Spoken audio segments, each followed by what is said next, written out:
or as it's commonly known today,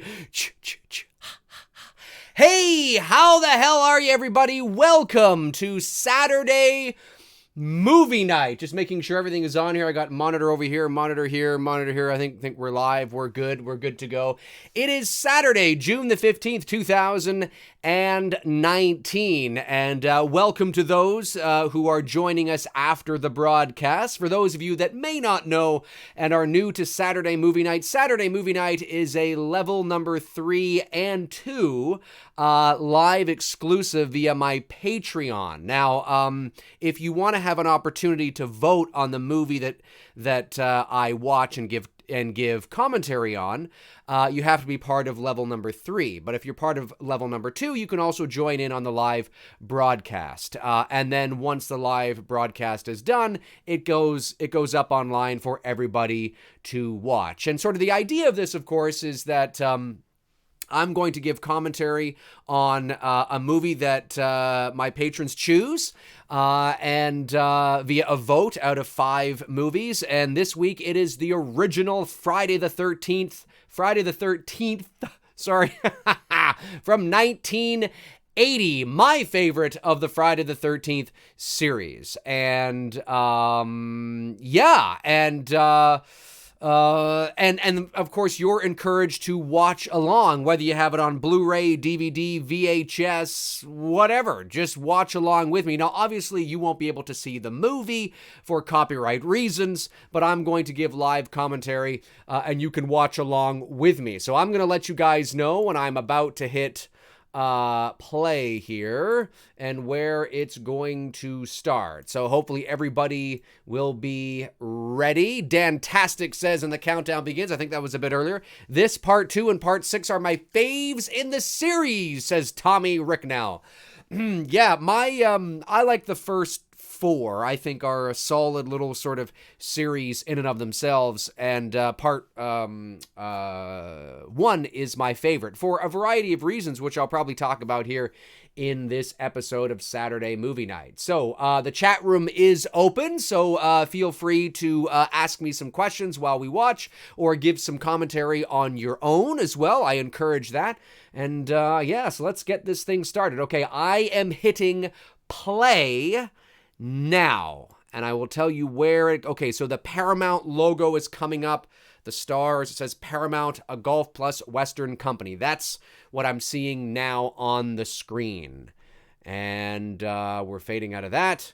And on the screen now is a Sean S. Cunningham film. So there you go. Tabitha Short is here. Hey, Tabitha. I don't have a favorite because I haven't seen all of them. Well, hey, there's nothing wrong with that. I love this opening.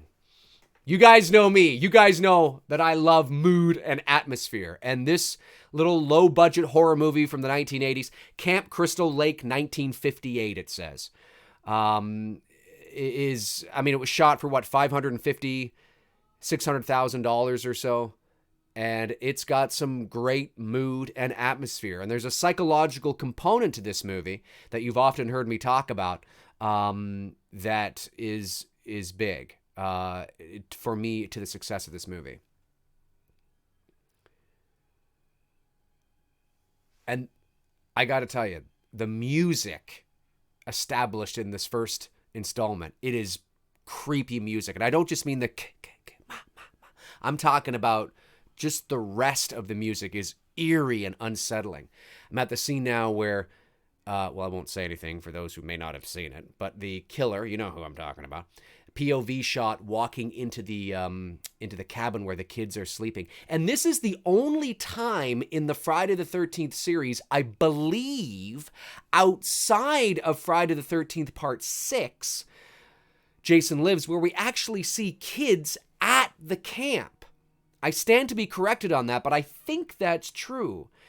And of course, this is 1958, and it's not like the kids are doing anything. It's just establishing that kids are there at the camp.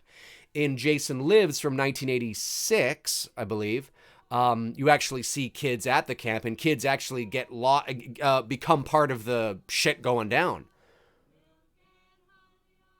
Milk and honey on the other side. Hallelujah. Look at the way these two are looking at each other. If that is not I want to fuck you, I don't know what is. I mean, I'm sorry if that's, but I mean, come on. It's like they're just, it was just really overdone.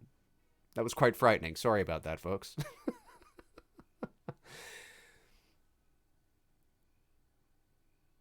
Now, what I also love here is when these two come into sort of the barn here, which is the scene I'm at, there's no music. And you can still hear the elements outside, right? The crickets, I think there might even be a loon in here. Well, not a loon? No, I think loons are only in the morning time. There's something I hear. No, that's a loon. That's a loon. I'm pretty sure that's a loon.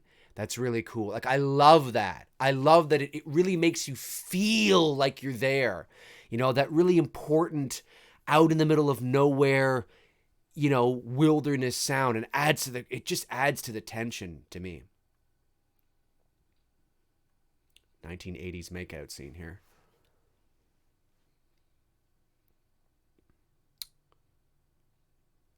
It's quite passionate. And utilizing the POV, the point of view technique, was brilliant. This movie, all the campground stuff was shot at camp. What is it? Nobi Bosco? Is that what it is? Nobi Bosco? Nobi something or other? Damn, I always forget that. Friday the 13th camp. Nobi Bosco. Yeah, I think that's right. And that's an actual camp in New Jersey, which I believe was established in the late 20s, I think, 1927 or something to that effect. And it's still there today, and it's still active today. And they actually do tours.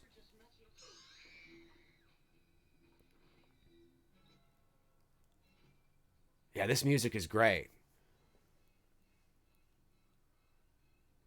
I'm watching it on Blu-ray here, and it looks pretty good. I'll have to, it looks pretty good. Love the slow down of that. How, everything just time slows down when the killer is getting close to her, right? She's, throwing, the boxes, and then everything just kind of slows down. It almost feels like time does slow down when you're in danger. It's really cool. It's a nice little sort of, I like that. And then Friday the 13th comes up on the screen, and we go into the opening credit sequence, which is cool. I love that title, actually. The big 13 with Friday and whatnot. Tab of the Short says, I'm watching it on Hulu. Cool.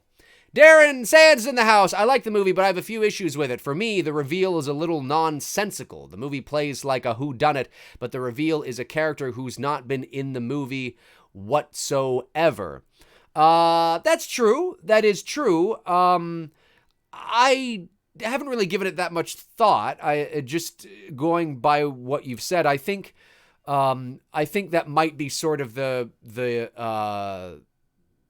perhaps the trick that they were going for, is that they were alluding to maybe it's one of the camp counselors or somebody that you might know, but then all of a sudden it ends up being somebody you would not have known. And then of course there's the antagonist explanation that seems to happen in a lot of movies, not just horror movies, but there's the antagonist, the big reveal, and then she spends a lot of time talking about who they are and why they're doing what they're doing, which happens in every fucking movie. Like, how many action movies have you seen where the antagonist spends 10 minutes talking about why they're doing what they're doing, and it's like, oh, shut up, anyway. I know what you're saying, but it never really bothered me. Because of the link. I think there is a distinctive link between the opening scene and the end of the movie. And there is a connection there. And if you're paying attention and you think back to the opening of the movie, there's some exposition that obviously Mrs.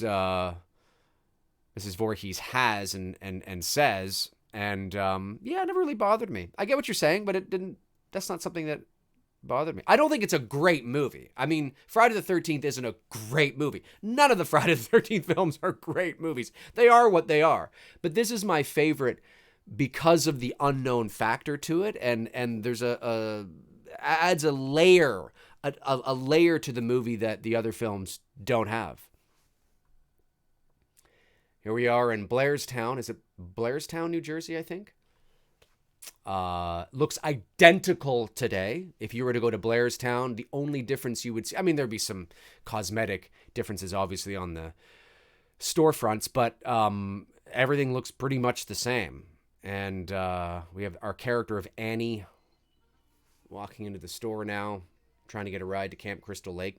Tommy Ricknell says, these movies were heavily censored here in Sweden, even the nudity, especially the 13th franchise. Yeah, well, I mean, in the early 80s, this movie, including its sequel, a lot of the Friday the 13th films, but certainly early on, because this was new. I mean, these films were like the gratuitous violence and gore was something relatively new.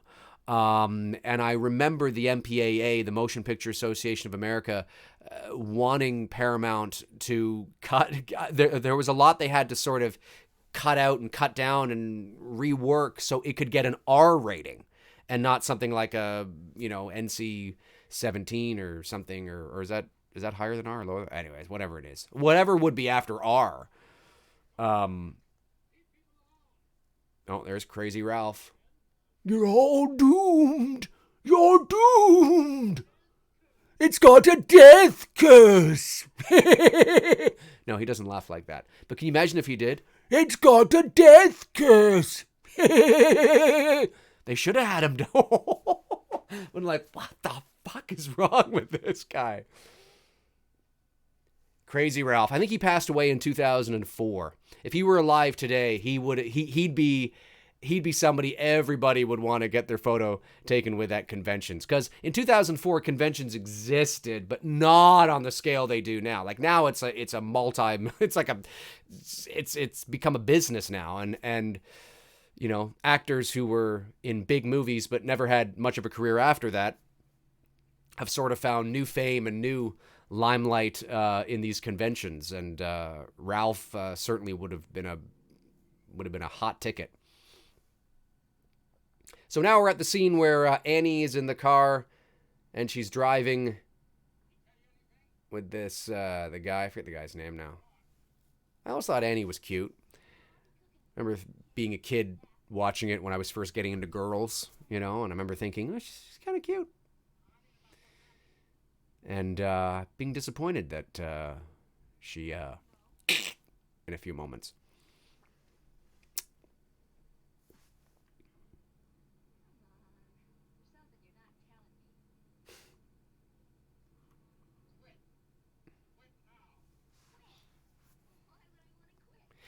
Friday the 13th was, I know a lot of people point to the original Halloween as sort of a movie that started the slasher genre. Of course, you could go back even further and look at Black Christmas from 1974. You could even go back you can go back to 1960 and look at Psycho, but I'm not somebody that considers Psycho, Black Christmas, or Halloween slasher movies. I think Halloween, especially because it had sequels. Of course, I know Psycho did too, but Halloween is only a slasher movie, in my opinion, because of its subsequent sequels. And the sequels are definitely slasher related. Certainly, once you get to 4 and 5 and 6 and 7, I mean, they are a slasher film. But the subgenre of slasher wasn't really something that existed before Friday the 13th. In 1980. And Friday the 13th is often, there's other movies you can point to, but Friday the 13th is definitely one of the first mainstream slasher movies. A movie that was an independent movie for all intents and purposes, yes, but it was distributed by Paramount. It got a wide release. And it entered the pop culture consciousness quite quickly, as opposed to something like Halloween, which was independently distributed, and it took a while to gain steam.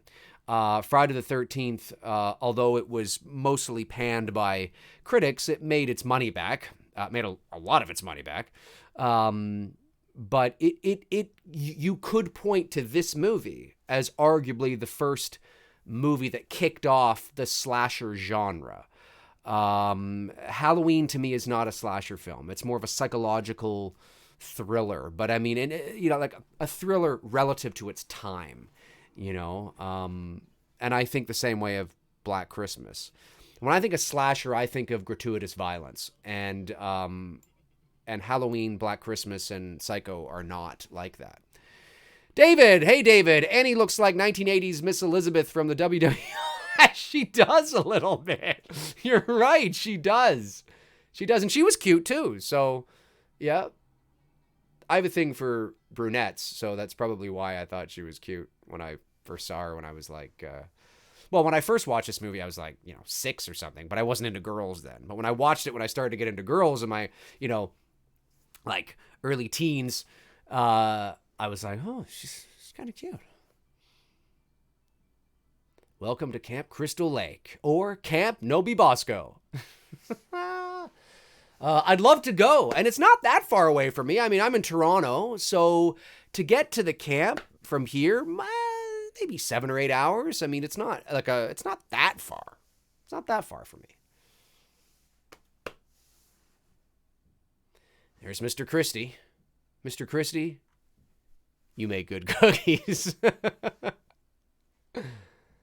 And of course, this wasn't Kevin Bacon's first movie. I believe his first movie was Animal House. I think. God, I stand to be corrected on this, but I'm pretty sure. But this definitely was a movie that, is often, because he had a major role in it. And then I can't wait for the moment where there's this weird shot of Kevin Bacon's boner.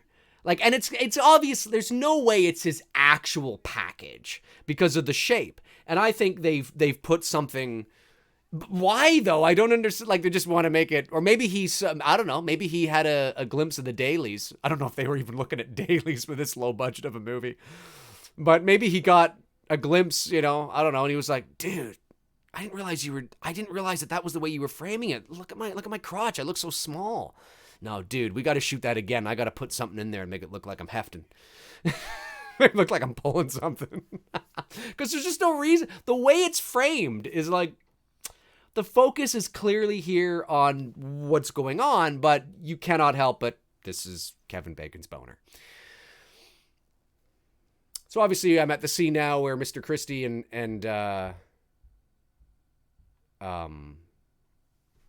fuck's her name in the movie? What the hell? I'm losing Adrienne King's her real name. What's her name in the movie? Why am I drawing a blank on this? I've watched this movie 1,000 times. Somebody tell me her name in the movie. The main protagonist, Adrienne King. Why am I drawing a blank? I'm drawing a blank. That's what happens when you get all these anecdotal shit running through your head. I'm drawing a blank. Somebody will let me know. Brain fart. Dantastic says, had to step away. Where are we at so I can jump in? We're at the scene where Mr. Christie and Adrienne King's character, I'm drawing a major blank on her name. Let me just look this up. Adrienne King. Oh, somebody's probably already got that. Yeah. Is Alice? No. Alice. Yeah, that's it. Alice. That's right. I got it. Thanks, guys. Appreciate it. Alice. Yeah, brain fart. I don't know why. Look how creepy this guy is. Oh, he's desperate. Come on. Give me another chance. Don't you love my mustache? So yeah, I mean, this is just establishing some, I consider unnecessary. This is just some plot. This is just nothing more than to help develop both of these characters a little more. I mean, this doesn't go anywhere. We don't see, because obviously we know what happens to Mr. Christie. So this doesn't go anywhere. Really, at the end of the day, it's irrelevant exposition. But it's just to make him and her a little more than one-dimensional, right? So now we're like, oh, there's a little bit of sexual tension here. There's a little bit of a history between them. Oh, what is that history? He's a lot older than she is. Oh, like, okay, that's kind of interesting, but is this going to go? That's all that is, because it doesn't go anywhere, so it's irrelevant. But it just helps us maybe feel for her a little more because he is older and he comes off as a little creepy and you can tell she's really not into it. So now we're sort of feeling for her a bit more, right? We're identifying with her a bit more.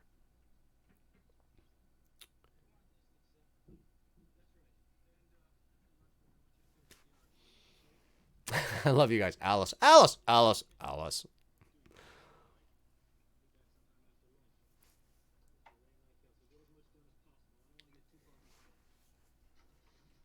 Yeah, Darren Sands says Savini's FX were terrific, shocking for some back in the day. As my only reference for horror movies was Halloween, which is pretty much gore free. Yeah. Oh yeah, he was the man. He was. Did he not work on Dawn of the Dead? I think he worked on Dawn of the Dead as well, and I believe he was a Vietnam vet, right?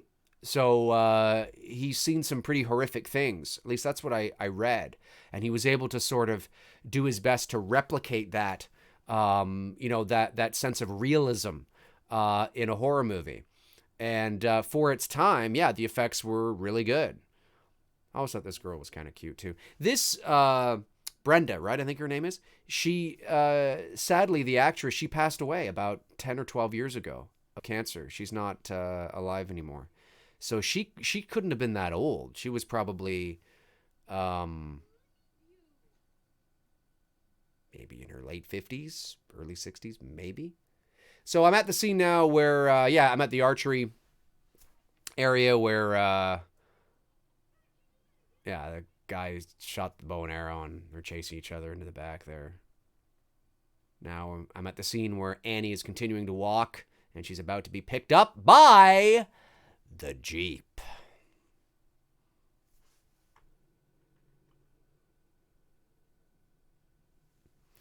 And, I like it. I like that we don't know who the killer is. I like that we don't know. We never see the person's face. We only see hands. I like that I believe they dressed Betsy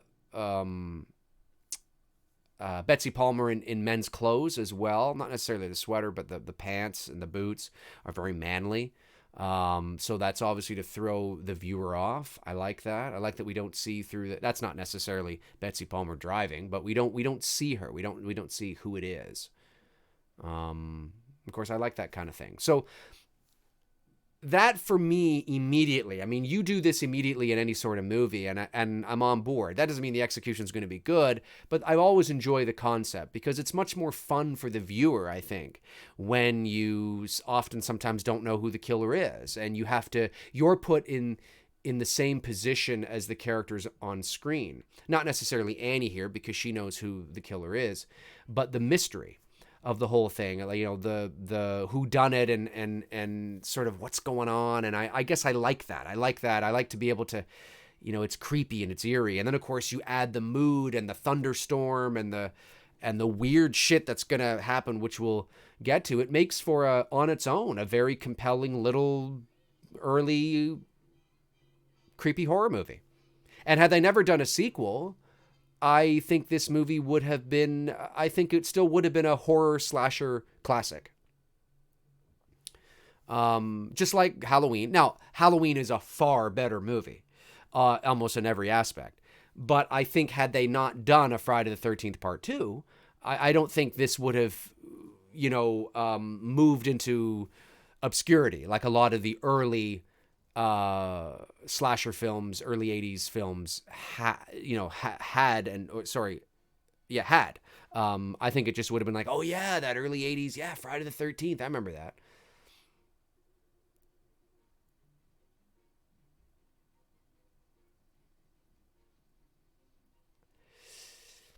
Yes, Darren follows up with, yes, Vietnam vet, started in the late 70s, Dawn of the Dead, Creepshow, Day of the Dead, okay, Friday the 13th part. The Prowler, that's right, The Burning. Yes, I forgot he worked on The Burning. I got to put that up for a Saturday movie night as well. I haven't watched that in a long time, but I want to put that up. It's got Jason Alexander in it. Jerry!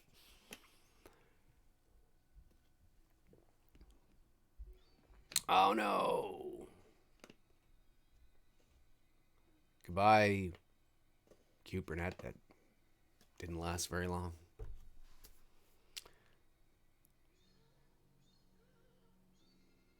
Some good effects. Yeah, I buy it.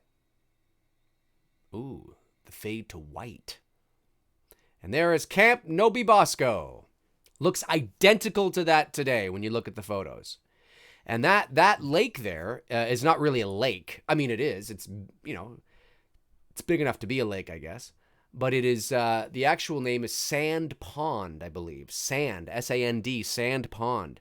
And when you look at it on Google Earth, it actually is quite small. It's not a huge, I mean, when I think of a pond, I actually think of something a lot smaller than that.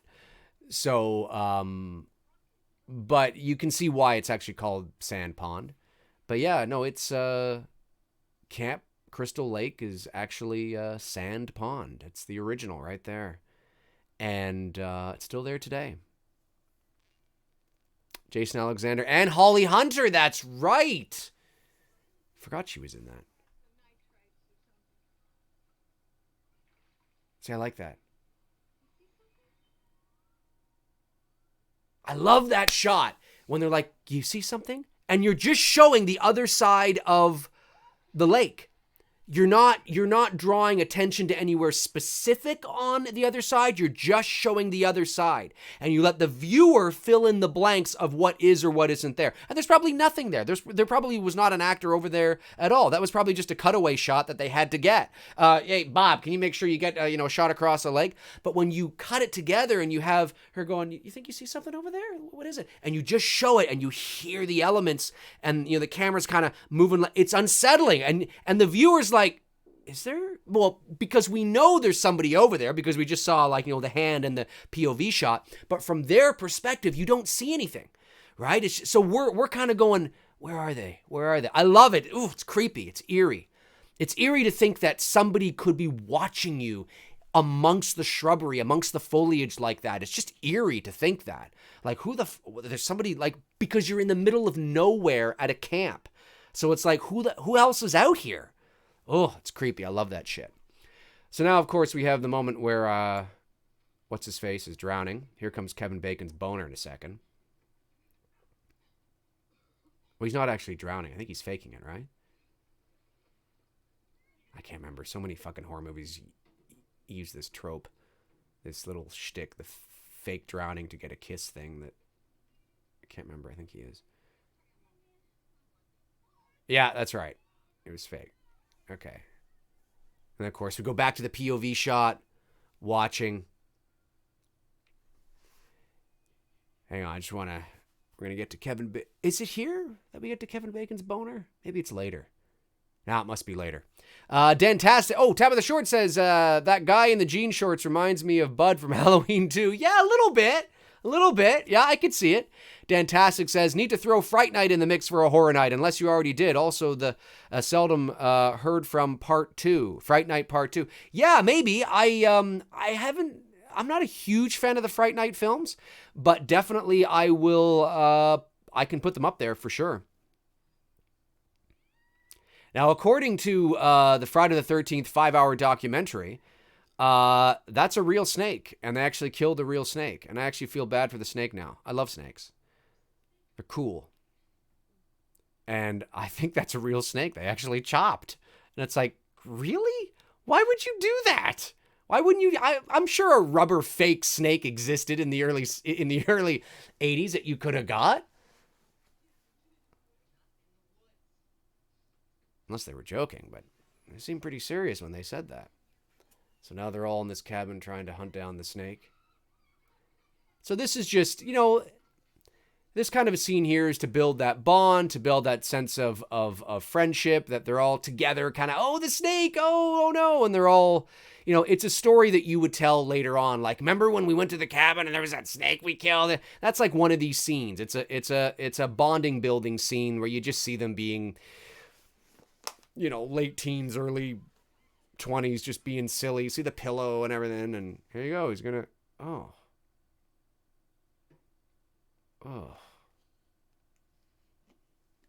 Can't believe he killed it like that.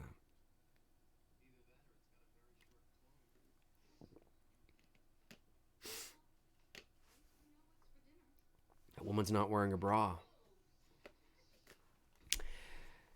Darren Sand says, does anyone feel that part 2 was superior? I always felt so. Better antagonist, protagonist. Amy Steele. Oh, yeah. Part 2 is a good movie. I like part 2 a lot.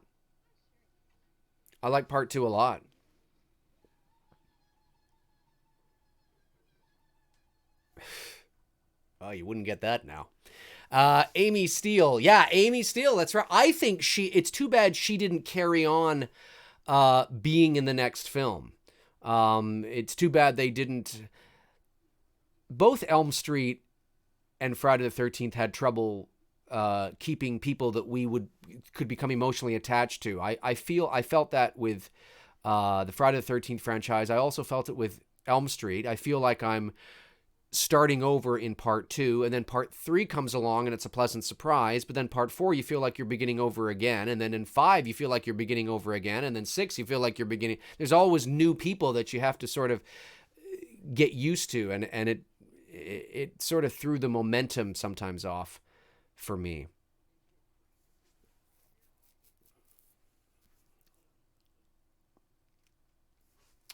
Is that the scene now where characters are talking to them bad? Look at this cop. It looks like such a cheap dime, like just like a. He doesn't look like a cop. He just looks. It looks like a Halloween costume cop. Look at him. He looks like your buddy Ted, who's just got a Halloween costume on. He doesn't look like a cop. I don't believe that he's a cop. I mean, I guess he's supposed to be from the local area, but they should have given him more of a jacket that had sort of something on it. He just looks like a. Oh, right. Oh, he's got the aviator, so now he's a cop. Now he's a cop, folks. Like, without the badge, like, I don't see any gun or anything on him. He just... I mean, the motorcycle looks legit. From a distance, he looks legit. And the pants, okay, he's got the stripe down the pants. Okay, that's a nice touch. He looks a little more believable there, but yeah. Tabitha Short says, the kid looks like he belongs with the villagers. That kid looks like he belongs with the villagers. What kid are you talking about? Dantastic says, I'm not a real cop, but I played one on TV. Yeah.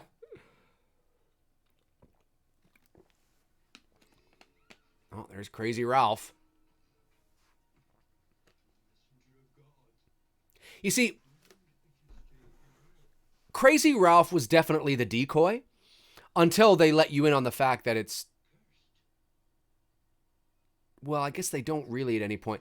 But Crazy Ralph is utilized not necessarily intentionally, full on intentionally, but certainly the idea they put him in here to warn the campers, so the characters become a little unsettled. But it's for the audience as well. So the audience can sort of think maybe the killer is Crazy Ralph. Right? And there's no doubt that in 1980, if you were watching this for the first time, your mind would go there.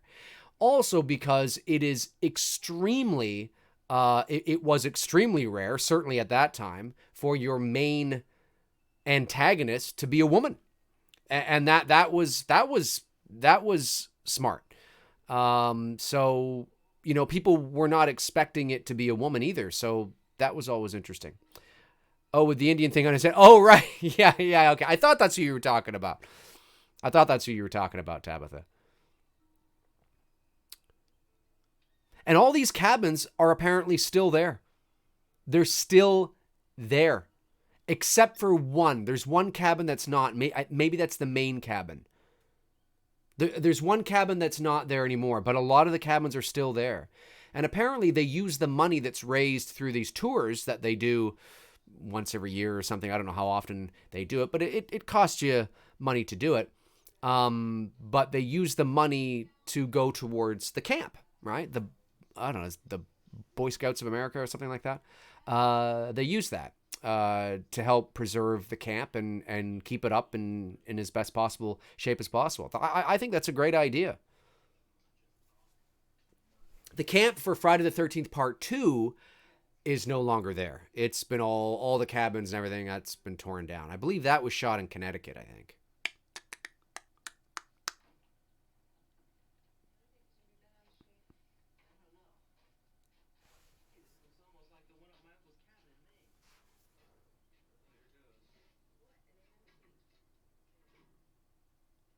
It's a relative slow burn as well. Friday the 13th, look, I mean, the first Friday the 13th movie, I wouldn't call a psychological horror film. It's for sure a slasher film, but it's got that psychological component to it that I've always really liked, which is not knowing who the killer is, which is the killer being, oh, there's that beaver. And that, no doubt, was just, dude, there's a beaver. Shoot that. We could use that as a cutaway. Absolutely.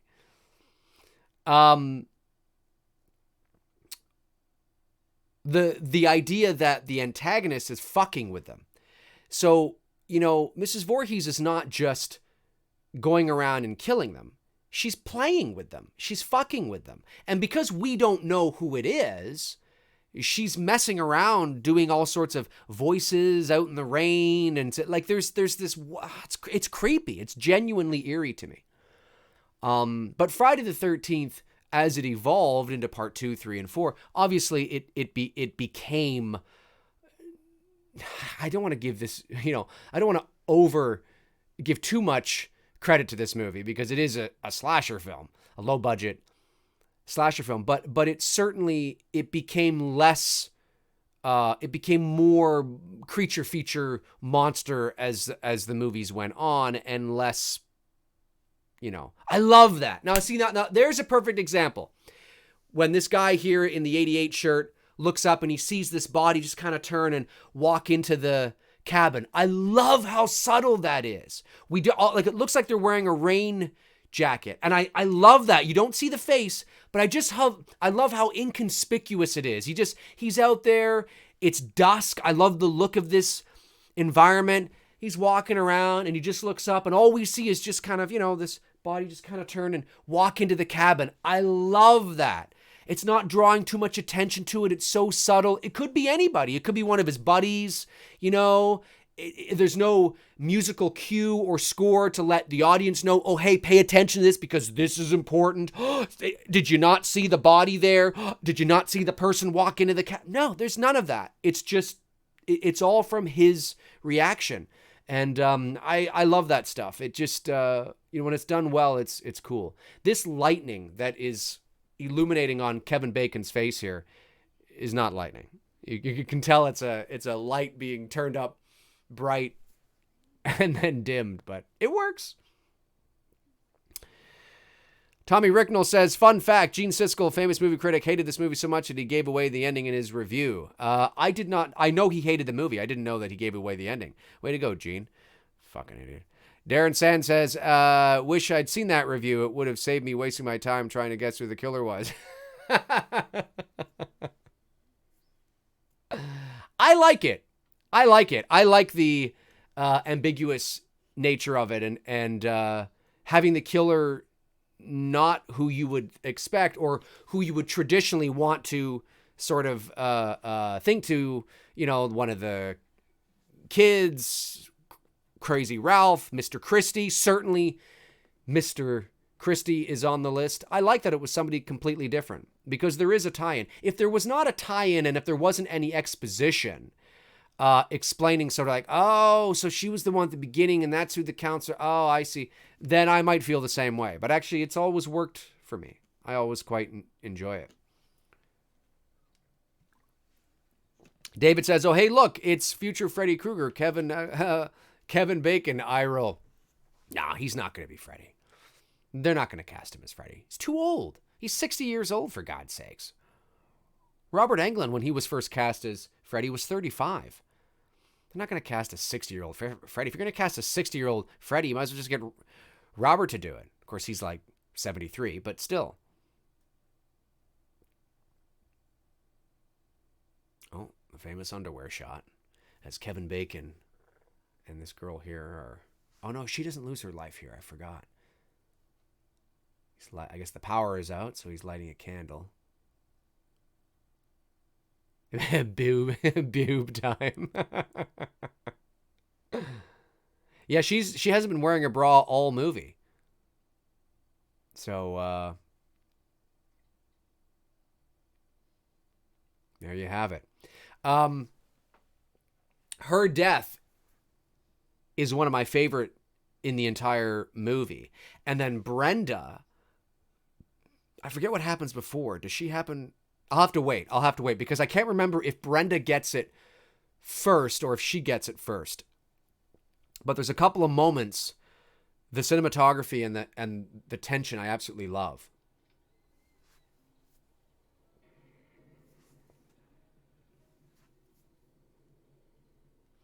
Darren says, if there had been at least one shot of Mrs. Voorhees like at a gas station, a cafe, then I'd get it. To have her not make an appearance in the movie at all prior to the reveal was bloody annoying. Well, I don't feel the same way, Darren, but I respect that. I can certainly understand why you would feel that way.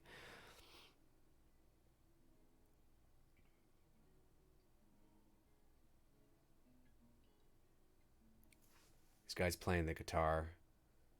Adrienne King throws her leg over the chair. You can cut the sexual attention in this scene with a knife.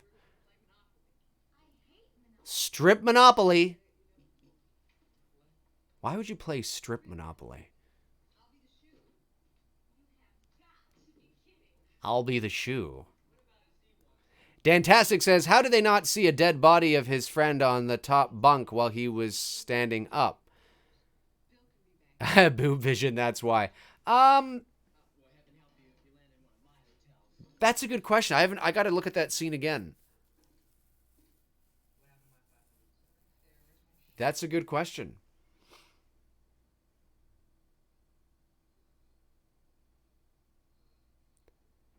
Now back to the fake sex here. Yeah, this movie definitely began a slew of subgenre slasher films. Crazy how, I mean, everybody, because it cost so little and made so much. You know, nowadays you can't make a movie like, well, you could, but the production value you couldn't get away with now. But in the early 80s and late 70s, you could take $500,000, make a movie, and gross $30 million. Now it's very difficult to do. It looks like, okay, I see here, it looks like there's a bag. See the bag behind him as the lightning flashes? My guess is that there's a bit of sort of a like a barrier. Maybe they didn't see his body because maybe there were just a bunch of bags there, and they just didn't see him. Or maybe they saw his feet and maybe thought he was asleep or something like that. Darren says, Monopoly's far too complicated on its own without losing clothes. Strip Kerplunk would have been much easier. Or strip Go Fish. What about that? Just play Go Fish. That's what I would have done.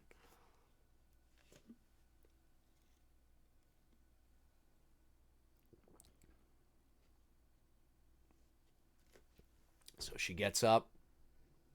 She'll be back. Kevin Bacon, this is his famous death scene here. And this is a cool death scene. Twister, naked Twister, anybody? Anybody? Naked Twister? That could be either really fun or really disgusting, depending on a number of things. This is a cool death.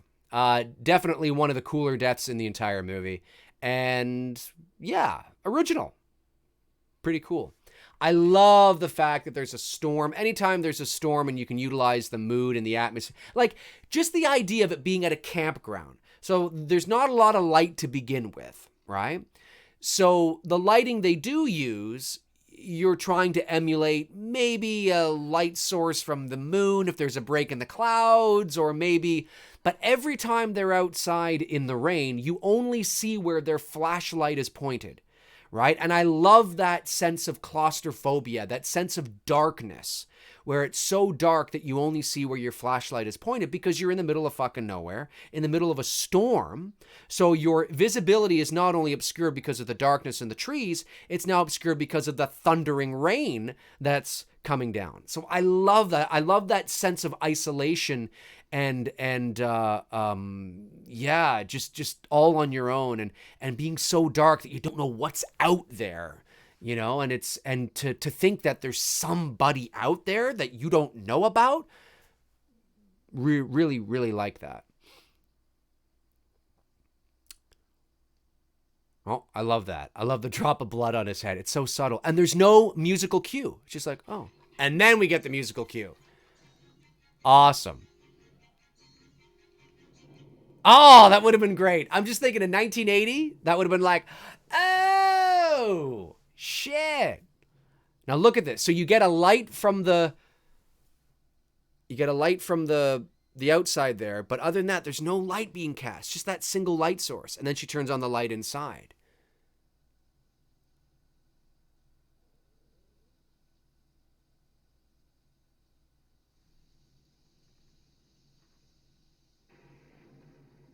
Thunder is so great. She's going into a stall.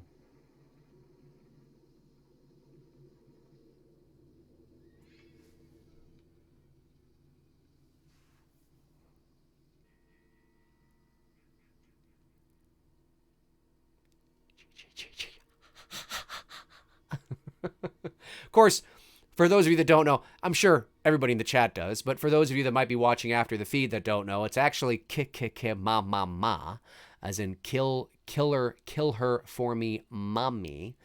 But through the processing, it does sound like ch ha ha ha. And I wonder if subsequent sequels, if later sequels, like by the time you get to like 4 and 5 and 6, if it isn't actually ch ha ha ha.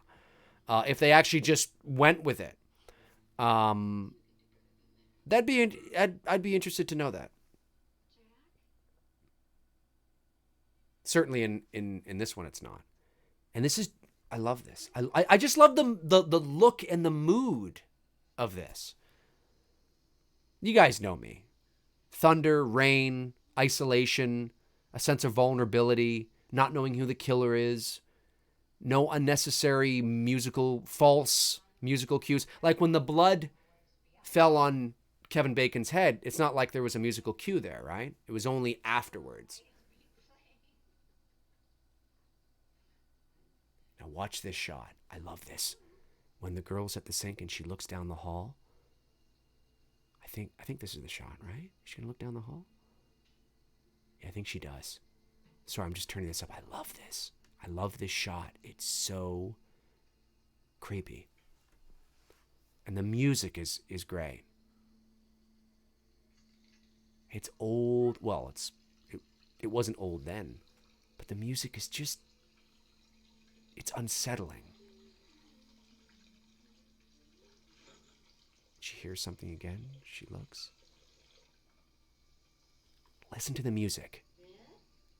Ding, ding, ding. It's great tension. Great tension. We don't know what she's looking at, but I love this. She opens the door. She turns on a light. I love that. Just that look. There's a curtain there and everything. It's creepy. It's genuinely creepy. Nice use of low-key lighting. And of course, I love this, seeing the shadow of the axe come up, which is about to happen in a second. That's always cool. And not seeing the axe go into her face is great, because they could have done that. They could have done that. Behind her, I love this. And it's clearly an axe. That's great.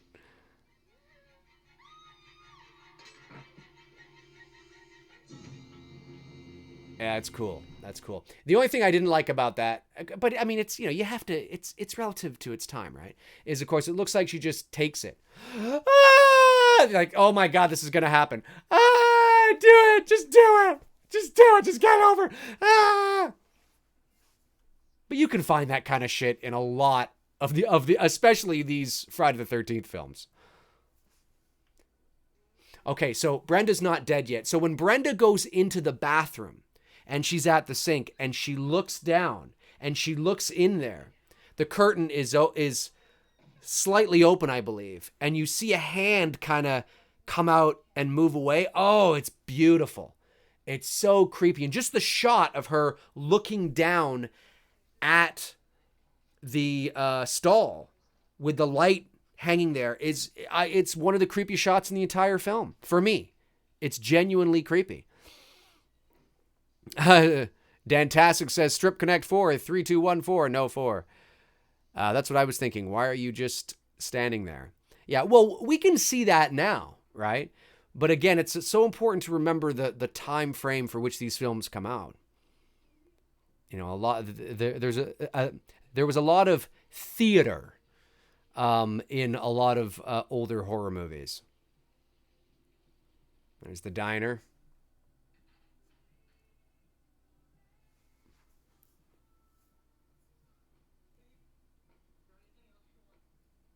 There's Mr. Christie.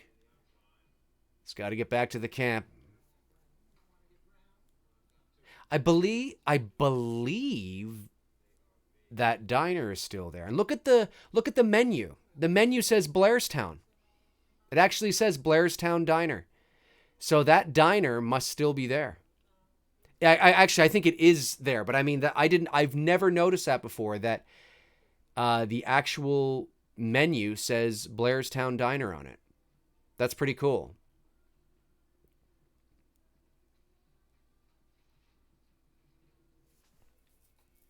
And of course, when this movie ended, Sean S. Cunningham had no interest in doing a sequel. He was like, why? There's no need to do it.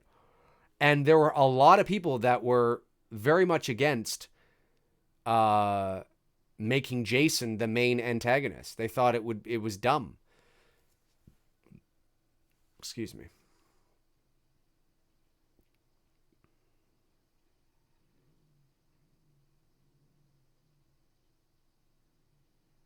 I love that shot of the diner.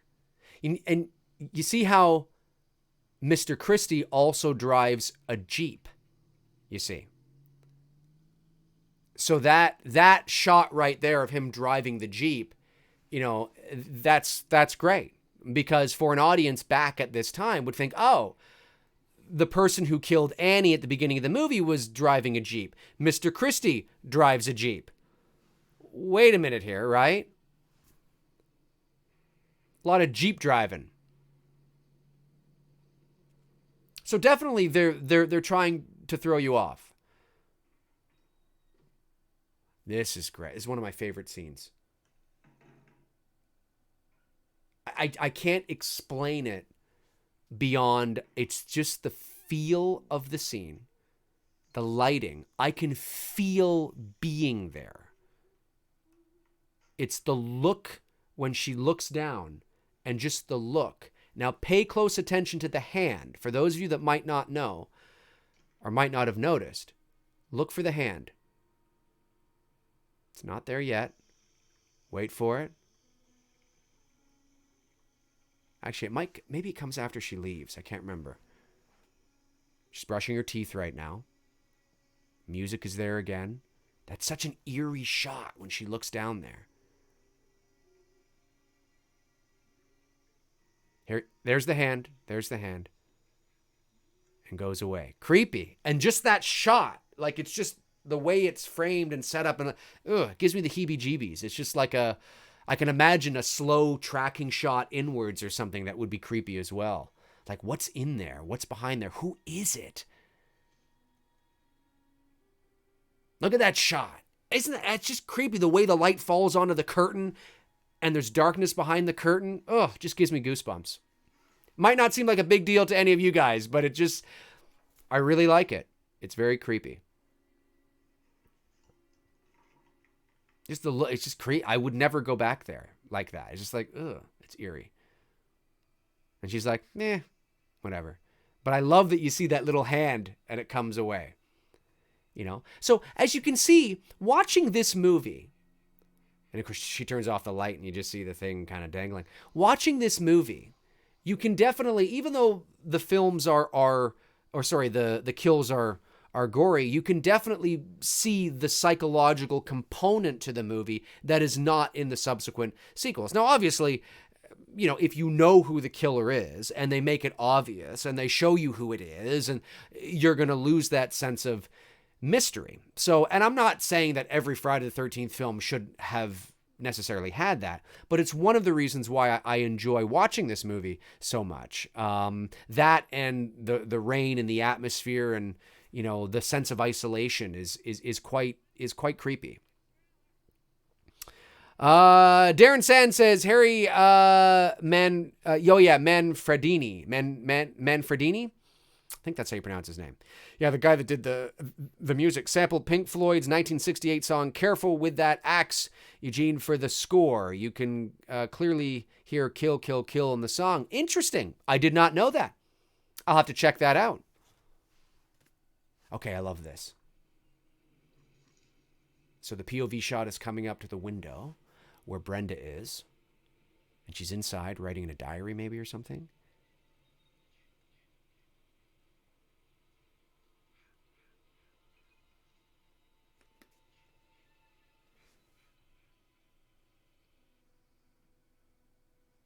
Yeah, this gets fucked up.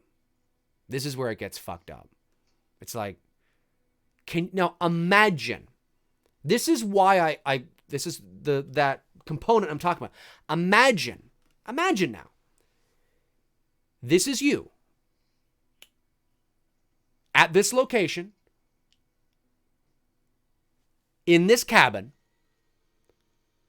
during this storm in the middle of butt-fuck nowhere with a few people, who are presumably in bed, asleep, and this is what you hear. Listen.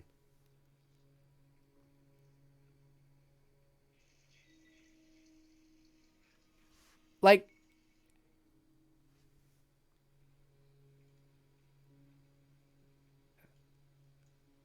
hang on. She's got to go back to reading.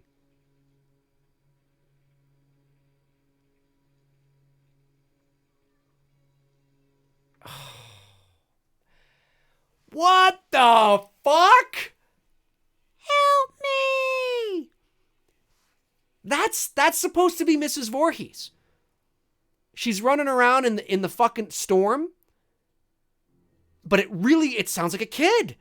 You'd be like, is there a fucking kid out there? What?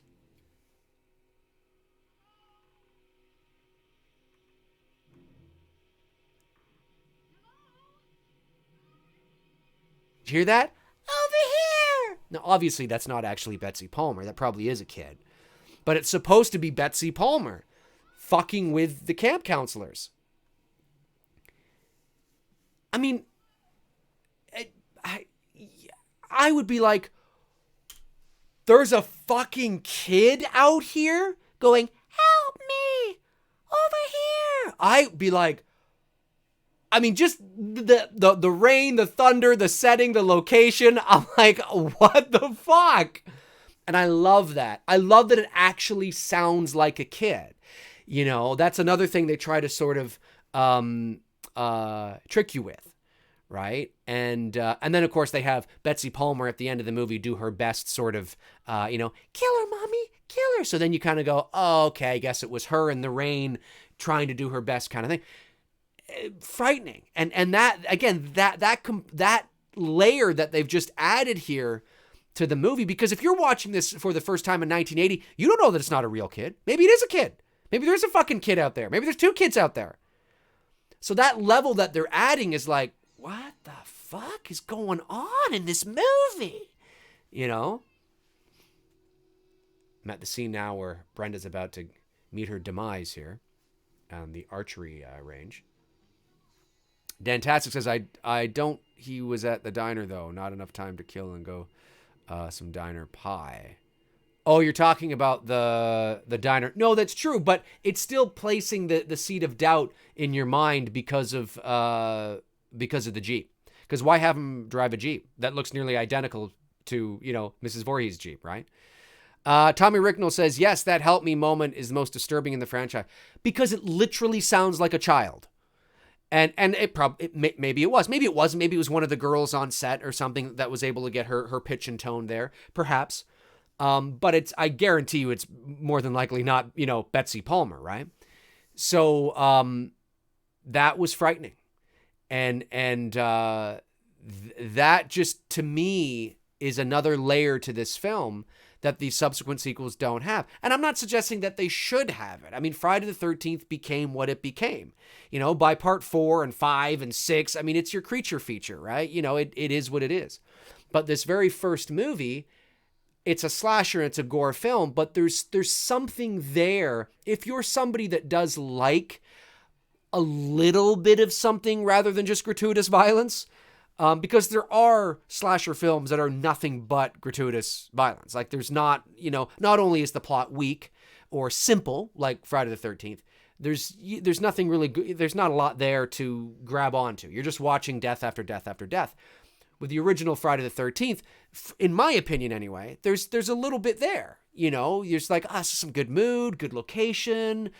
We don't know the killer. What the hell is it? Mommy, what the fuck is going on? This is, for me as a kid, I remember it kept me watching, and even now I'm like, even though I know how it all ends, I enjoy the journey.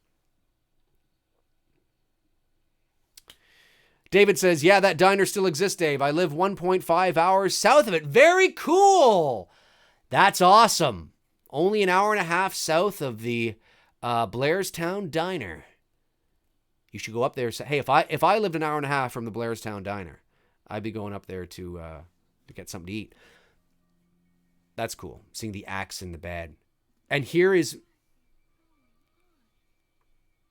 Alice just says she sees the axe and she's like, what is going on? That is exactly what you want your audience to think. It's like she has suddenly become us, right? Like, what is going on in this movie? And I don't mean that in a bad way, in my opinion. Like, what the fuck is... It's just so, like, she sees an axe and then blood, and then he's come up and he's like, the power's out or whatever. It's like, what is going on here? I love that. What is going on? It's like, yeah, exactly.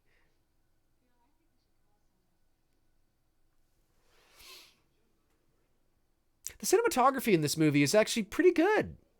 Pretty good. They handled, considering it was a budget of $550,000, give or take, they handled the night scenes pretty well. The exposure's pretty good. And they were able, they did a good job, because it's exposed enough that we can see our subjects, but you get a real great sense of the isolation and the coldness of the environment. So they're just breaking into the office now, I think, to try to make a phone call or something.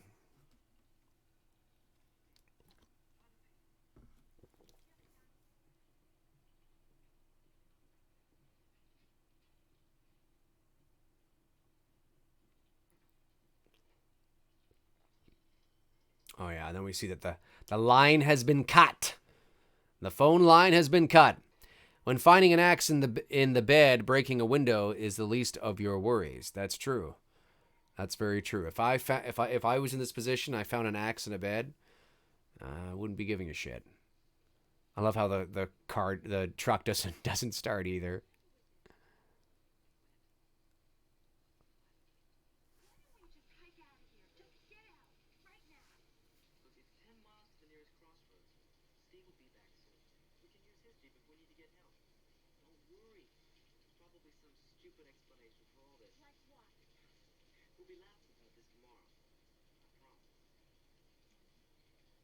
Oh, he gave her a little kiss on the cheek. He's got the hots for Alice. And he does. Like, you can definitely see that. I think he's got a thing for her.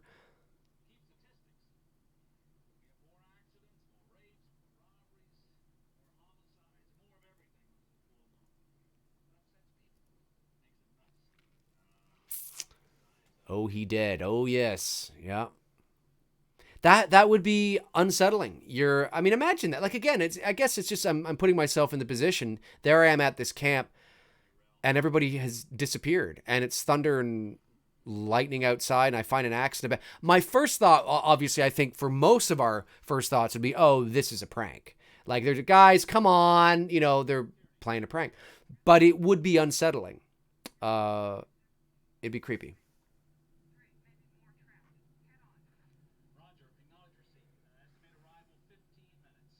15 minutes.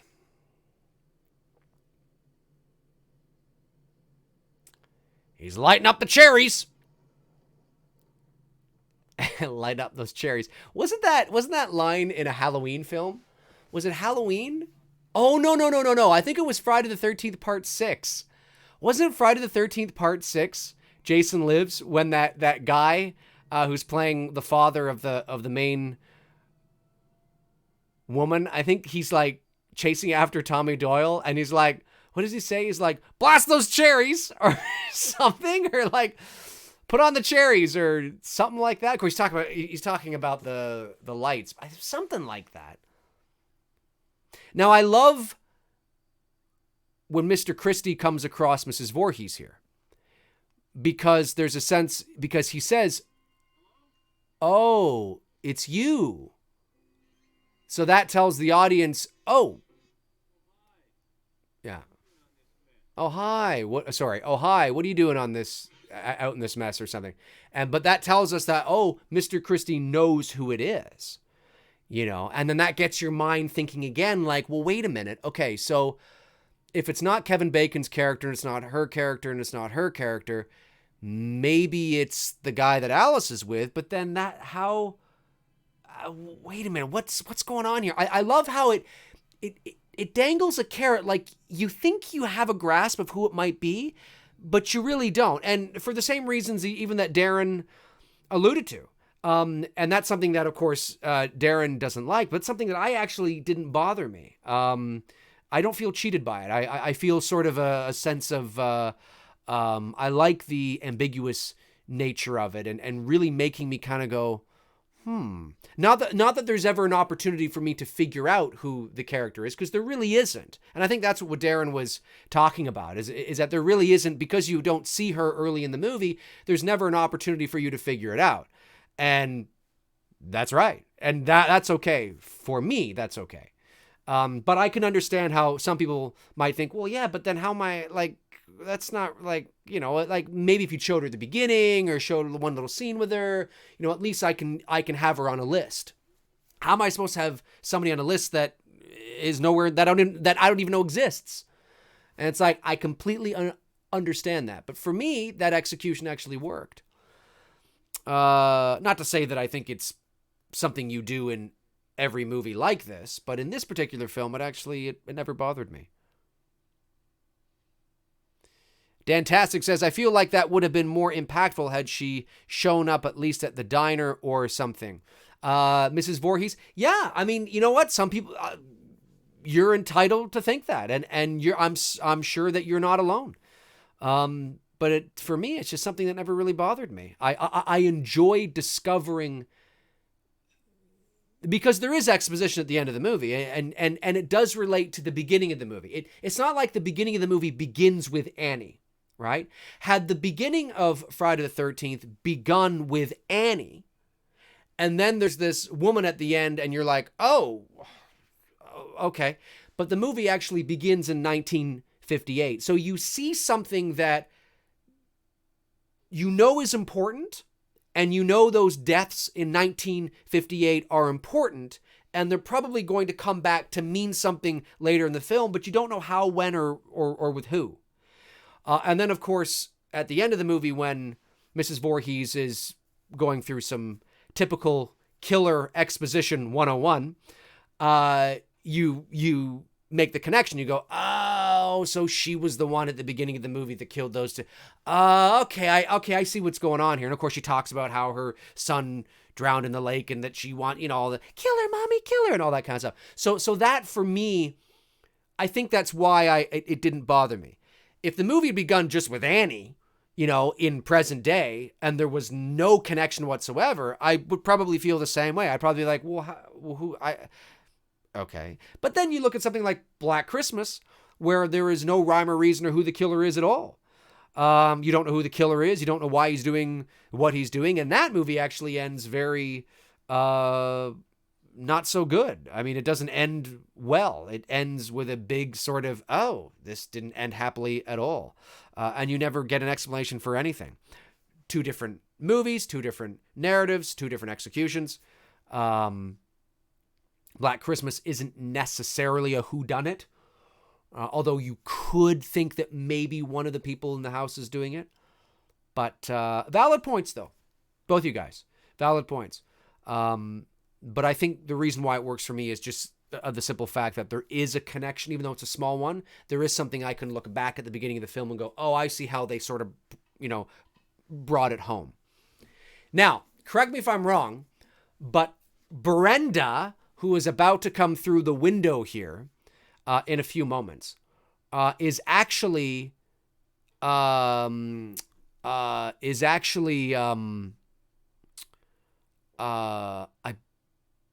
believe it's Savini, is it not? I think it's Savini with long hair, with like a wig on. I think it's Savini that comes through the window. I think he does it. And I believe it's his hands at the end of the movie as well. When Mrs. Voorhees' head is cut off, it's his hands that are going like that, I believe. Now, this scene here, we're at the scene here where Alice is just rummaging around the kitchen. And she's making herself a tea or whatever the hell she's making there. Hot cocoa or something, I don't know. She goes into the pantry, she comes back. There's no music. There's no cuts. We're just watching her walk around. She's kind of going like this. This is clearly to build a little bit of suspense, a little bit of tension. This is sort of like I think it drags on a little too long. I think it's unnecessarily long. Maybe they extended this in the editing room because they needed to make 90 minutes or something. I don't know. I understand why, but at face value, it's just to add a bit of extra sort of suspense and tension. And my mistake. Brenda is not coming through the window here. I thought it was that scene, but it's not. It's a bit later. I believe it's that room though, I think. Is it not? Anyway, maybe it's another room. I haven't watched this movie in a couple years. But yeah, I always found that scene a little long, even though I know what they were doing. Maybe if they had added a bit of music, nothing crazy, just a very sort of maybe a subtle kind of in the background kind of thing would have helped the scene a bit maybe. Of course, I'm at the point now where Alice finds, is it Bill? I think it's Bill. His red poncho. Yeah, it's Bill. Oh, and she's about to find him. Nailed to the door. Oh, yeah. Oh, yeah, Bill. Take that, bitch. So now she's alone. Because everybody is killed. Mr. Christie's gone. Right? The only 2 people are alive at this point are Alice and Crazy Ralph. You know that Crazy Ralph is still out there. You haven't seen him killed. You saw him ride off. You also know the cop, too. But the cop, I don't think, was ever... The way they utilized the cop, I never got the impression that the cop was sort of a misdirect. The cop was just a weird kind of cop, sort of a typical horror movie stupid cop. Crazy Ralph was definitely there to warn the kids, but also to sort of misdirect a little bit to get you thinking that maybe Crazy Ralph could be responsible for all this. Even though by this point you're probably thinking, I don't think so. So Alice is now Nancy from A Nightmare on Elm Street, not setting up traps, but locking herself in and becoming, oh, did you hear that? That was my stomach. Holy snap and crap. There's a fucking piano in there. Fascinating. I must have seen that 1,000 times. For some reason, my conscious mind has now just suddenly noticed it. It's a piano. Dantastic says, I need to go back and watch the classic Black Christmas. I never finished it, to be honest. Don't know why. Saw the remake. It was okay. Yeah, I thought the remake was dog shit. The first Black Christmas, I think, is fantastic. It's dated. I mean, it's 1974, but it is a creepy fucking movie. And, you know, it's always important to watch older movies, I believe, with a mindset relative to their time. I mean, when I watch Psycho or, you know, All About Eve or Whatever Happened to Baby Jane or Touch of Evil or, you know, when I watch older movies, Rear Window or Vertigo or, you know, you can pick apart those films. Well, there's some movies that are hard to pick apart because they're still even fantastic today. But they're dated in terms of the production value. The acting might be a little over the top because obviously back then you're coming from, you know. But it's important to watch them relative to their time. And when you do that, you can actually find yourself really enjoying it. Especially films I've watched from like the 30s and the 40s. Oh, man. Yeah, 100%. I love Black Christmas. One of my favorite horror movies of all time. The original.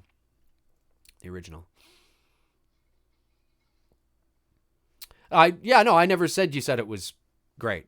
I just said I thought it was dog shit.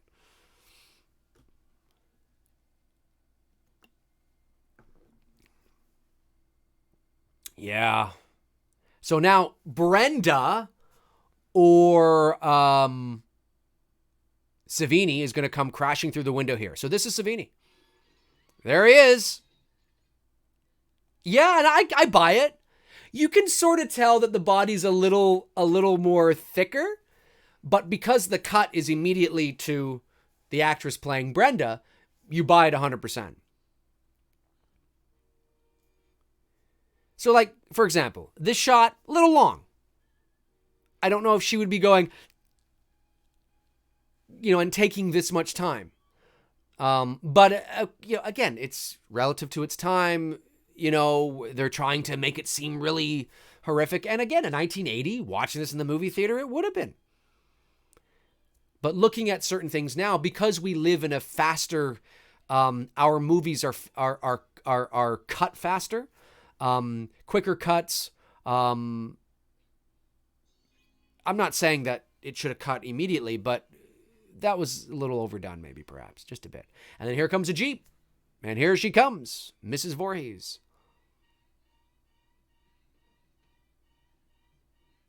So I guess we're left to assume that she threw Brenda through the window and then ran out, got in her Jeep, and pulled back up or something. Who knows?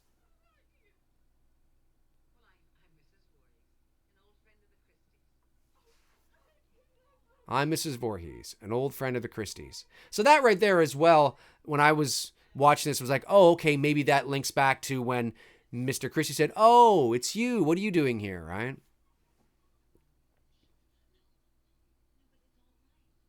But as of right now, Mrs. Voorhees, when she says, oh, I'm Mrs. Voorhees, I'm an old friend of the Christies, it's playing out like she's just somebody that has shown up at the camp because she wants to speak to Mr. Christie. Oh, I'm just Mrs. Voorhees. I'm just an old friend of the Christies. You know, if this was different, you know, if this was under a different circumstance, Alice would probably be like, oh yeah, sure, come on in. Mr. Christie, Mrs. Voorhees is here to see, right? It's played very sort of matter-of-factly. So at this point, you're still not sure that she's the killer. You're still not really aware at this point that she's the one responsible for this. Because it's also a woman too, right? And that's a shocker. Dantastic says, makes you wonder why did she toy with the girl out of all of them? Why did she toy with this girl out of all of them? Like why she kept them alive? Her alive? I don't know. I think maybe...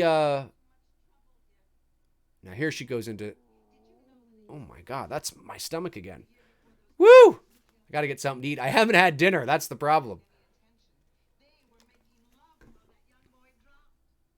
So this is the typical sort of killer's exposition to explain what's going on here. And you see this in a lot of movies, not just horror movies. You see in action movies, adventure movies. There's always a point where the main antagonist has the protagonist either tied up or whatever the case is, and they spend so long talking to them about what's going on and what they're going to do to them, and it gives the protagonist time to, get away, or, people that they're dependent on to catch up and save them, and it always happens. He wasn't a very good swimmer.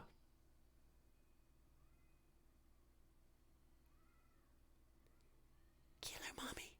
Kill her.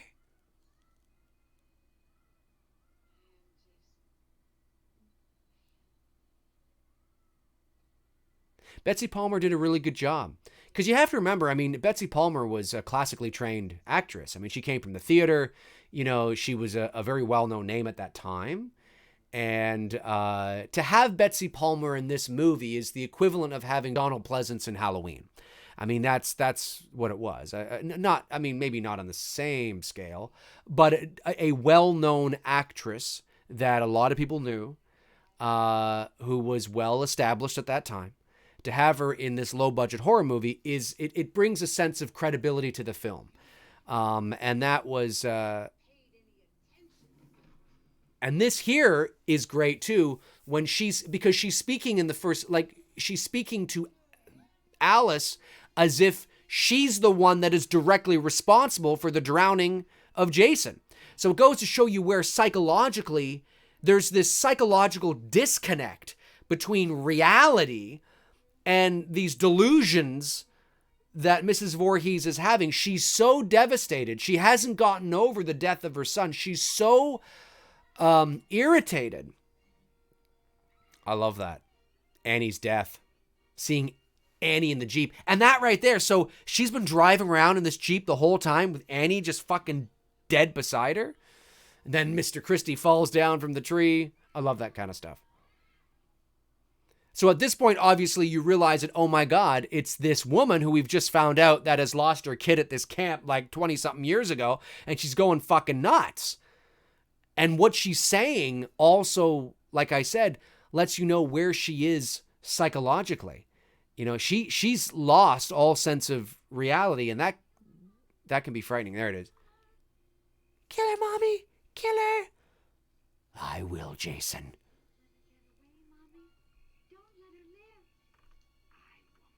I won't, Jason. I won't. And the way she says it, just looking off, she's like, I won't, Jason.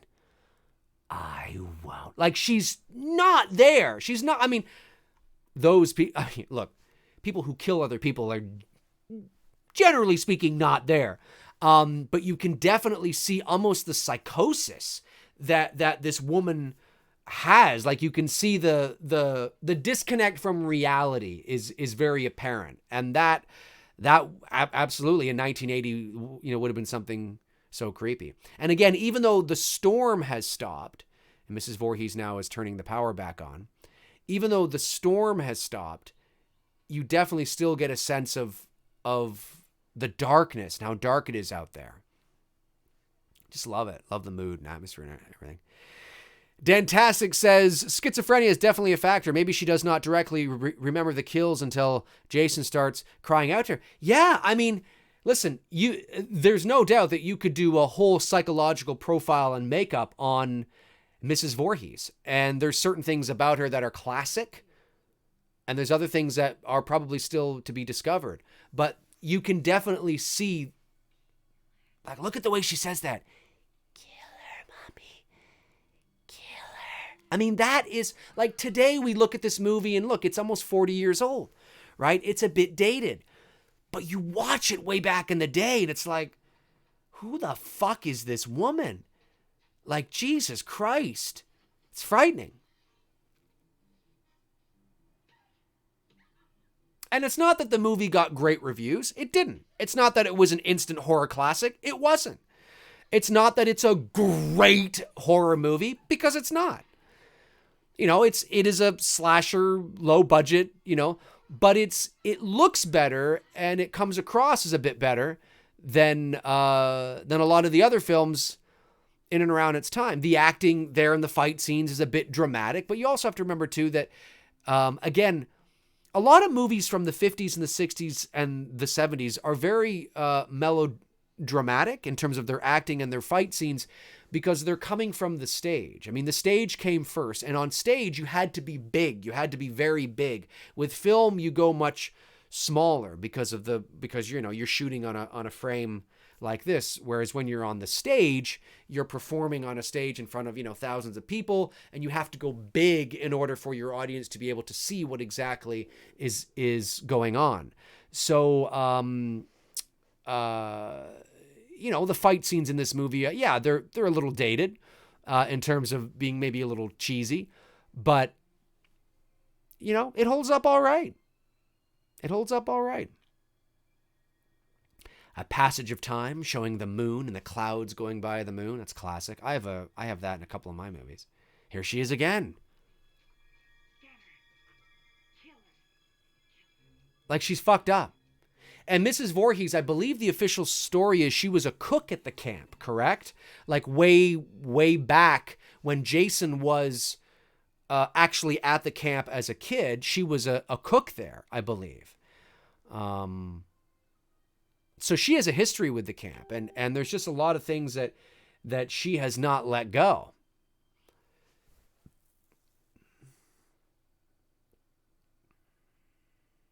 This is a cool scene too, in terms of good suspense and mood, where I believe Alice goes into this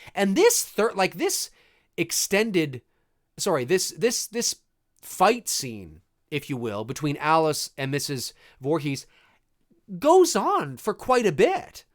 I remember when I watched this movie a couple years ago, thinking, "Wow, they're extending this. Like it doesn't like she shows up and there's like another 10 minutes of the movie. It's not like she shows up and they wrap it up all within a couple of minutes. There's a good like 10, 12 minutes, at least it feels that way, left in this movie. I guess she's in the pantry now, right? Or some sort of pantry closet. And I love that. The light turns on, you see through the cracks, you can hear her rummaging around. It's so great. And then everything stops, and I think we go to like a low angle shot of Alice huddled down, and we can see the doorknob. I think it's over her shoulder, and then you begin to see the doorknob move. Love that shot. I just love the shot. It's just a cool shot. It's creepy because everything falls silent. Even though do the lights turn back off? They don't. The lights should have turned back off with one little small light. Yeah, so you think she's gone, and then you begin to see the door handle move. And you don't even see her shadow there. Yeah, that's great. I love that.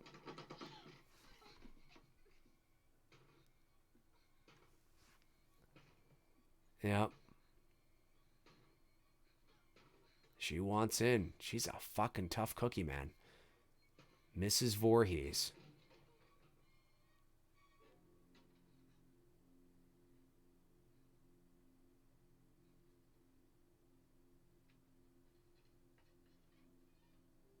She's got a black eye. Whoa! Hit in the face of the frying pan. Down goes Mrs. Voorhees. All right, Alice. Yeah, that's right. Fantastic. Here's Pamela.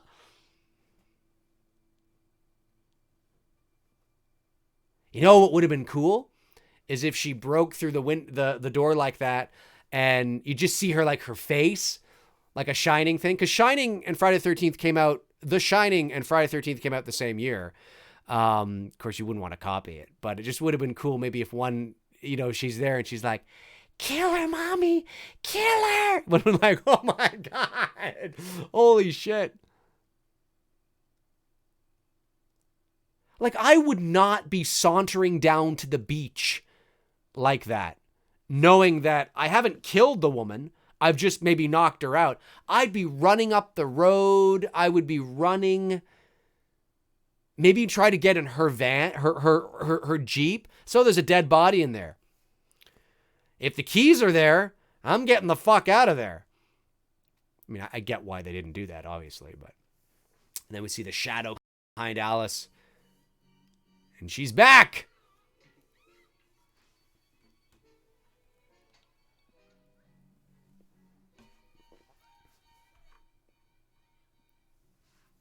Of course, this is where... Oh. Good fight scene. They did well. I mean, let's not forget. I mean, Betsy Palmer is like 50... What is she? 52? 53 here or whatever. She looks to be in, pretty good shape, though. She doesn't look like she's overweight or anything. So to tussle with her like that is pretty good. I mean, they're not like going full on, but I love this. Smashing her head into the sand.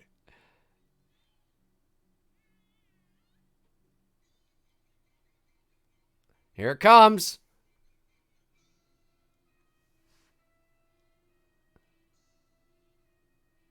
Yeah, look at her face. Oh, yeah. And here comes Savini's hands. These are man hands. Look at the hair. You can actually see hair on the hand. That's awesome. You can actually see hair on the hand. That's awesome. That's funny. That's so funny. I remember when I first watched this movie as a kid. It was about 1987 or 88. I had seen the other Friday the 13th films before this movie. Like I had seen 2 and 3 and 4. The first movie was one of the only movies I had yet to see. But I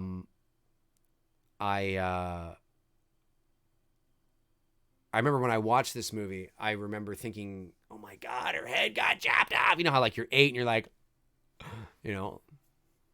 this is a beautiful shot. And I love the music here too. Creates a false sense of security, and I believe they've said that even in a ton of documentaries. But it's a beautiful piece of music, but it does create that false sense of security, which is what they wanted. And the music really picks up too, to the point where I think there's even a beat. And Tabitha Short says, where is Alice going? It's true, I don't know. But to be honest, this is, I mean, if you buy into this movie on its own, this is a dream sequence. It's a dream. So we're probably left to assume that maybe she collapsed on the beach out of exhaustion or something. The police found her on the beach. They took her. She was unconscious, maybe. I don't know. They took her to the hospital because Sean S. Cunningham and Savini, and I think a couple other people too, maybe even Victor Miller. I believe this is supposed it's in her mind that this actually happened because of what Pamela Voorhees told her about Jason in the lake and her son and things like that. So she has this, this vision or this dream that isn't real. Because in reality, if I mean, the cops are looking at her at this very moment, they would have seen this happen, right? That's an awesome shot, by the way. Classic horror. They would have seen this. I mean, the cops would have seen like, oh yeah, the boy that came out of the water, and grabbed you. And of course, she wakes up in bed. I mean, if this was the only movie that was ever released, then it clearly says to me that she was having some sort of dream. And the cop says, boy, we didn't find a boy. Now, I understand that then they turn the table a bit. And when they show the lake at the end of the movie, you see is it air bubbles? Is it water? Like raindrops or whatever? They are definitely alluding to the fact that maybe it wasn't. But if you watch a lot of interviews and you read up on it, the intention was not to continue with Jason, not that was actually Jason coming out of the water and that it really happened. It was supposed to be more of the psychological effect of what had it's in her mind, right? So who knows even if she was even out on the water. But I agree with you, Tabitha. Yeah, where was she going? I don't know. Maybe I always took it as a sense of just to escape the beach area, She's safe out in the water. See, and he's like,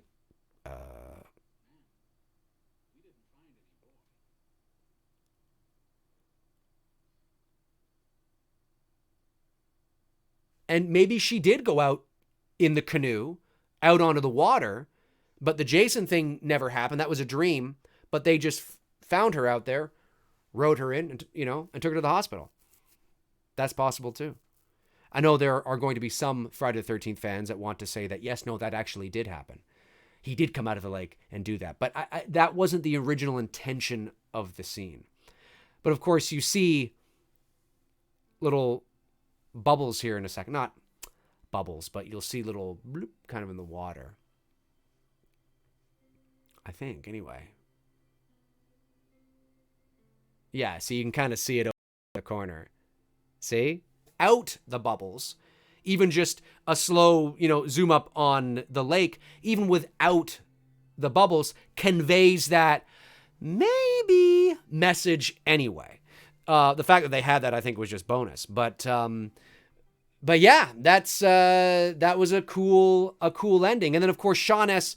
Cunningham, they didn't want to do another one, but it was so successful that obviously they decided to do one, and they thought the only way that they could do it is let's make it about Jason. And I agree with Darren Sands. I think Friday the 13th Part 2, Friday the 13th Part 2 is pretty good. There's a lot of creepy mood and atmosphere in that movie as well. I actually, although they get, certainly by Part 3 and 4, they are what they are. But for me, the Friday the 13th series is really 1 through 4. 5, I can find enjoyment out of. I know 6 is a fan favorite. 6 is like the Elm Street 3. It's a big fan favorite. And 6 is fun. But 7 I don't like. 8 I don't like. 9 I don't like. 10 I don't like. Freddy versus Jason I don't like. Yeah. Anyway.